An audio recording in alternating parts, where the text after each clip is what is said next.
ሄሎ ሃይ እንዴት ናችሁ? ዛሬ በድጋሚ በሌላ ስራ ወይም በሌላ ቪዲዮ ተገናኝተናል። ዛሬ የማቀርብላችሁ አደንጓሬ በቱና ሰላጣ ነው። በጣም አሪፍ ነው፣ ትወዱታላችሁ። ሲምፕል እና ቀላል ስላላችሁ ነው የሰራውላችሁ። ምን እንዳለኝ እገልጻለሁ። እዚህ ጋር አደንጓሬ ነጭ አለኝ፣ የፈለጋችሁትን መጠቀም ትችላላችሁ ማለት ነው። እዚህ ጋር ደግሞ ፓስሊን አለኝ፣ ፍሬሹ ነው። የፈለጋችሁትን ቅጠል መጠቀም ትችላላችሁ። ፓስሊን ቢሆን ግን ይመረጣል። እዚህ ጋር ኦሊቭ ኦይል ያስፈልገናል ኦፍ ኮርስ ለሰላጣ ሲሆን፣ እዚህ ጋር የሎሚ ውሃ አለን። እዚህ ጋር ደግሞ ስላይስ አርጌ የከተፍኩትኝ ሽንኩርት አለኝ። እዚህ ጋር ነጭ ሽንኩርት አለኝ። እዚህ ጋር ቱና አለኝ። ቱና ስትመርጡ ቱና ስትገዙ አይታችሁ ግዙ፣ ኳሊቲ ቱና ግዙ። እዚህ ጋር ደግሞ ጥቁር ቅመም፣ ጨውና የቃሪያ ፍሬ ማለት ነው እሱ አለኝ ማለት ነው። ሌላውን ቀጣዩን አብረን እናያለን። በጣም ቀላል ነው፣ ትወዱታላችሁ። ወደ ስራው እንሄዳለን።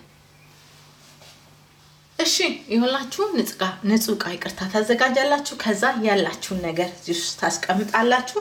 ከዛ ምንድነው የምናደርገው? እንጨምራለን ማለት ነው። ኦሊቭ ኦይል እንጨምራለን፣ ዘይታችንን፣ ሎሚያችንን እንጨምራለን፣ ነጭ ሽንኩርት እንጨምራለን። በጣም አሪፍና ትወዱታላችሁ። በጣም ቀላል ነው።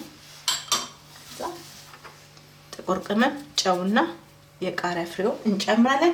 ከዛ ይሄንን በደንብ አድርጌ ሚክስ አድርገዋለሁ፣ ደባልቀዋለሁ። በሌላ ቪዲዮ እስከምንገናኝ ለዛሬ ይሄ ነበር። ምርጥና አሪፍ ሰላጣ ነው። ሰርታችሁ ተመገቡ። በሌላ ቪዲዮ እስከምንገናኝ ቻው።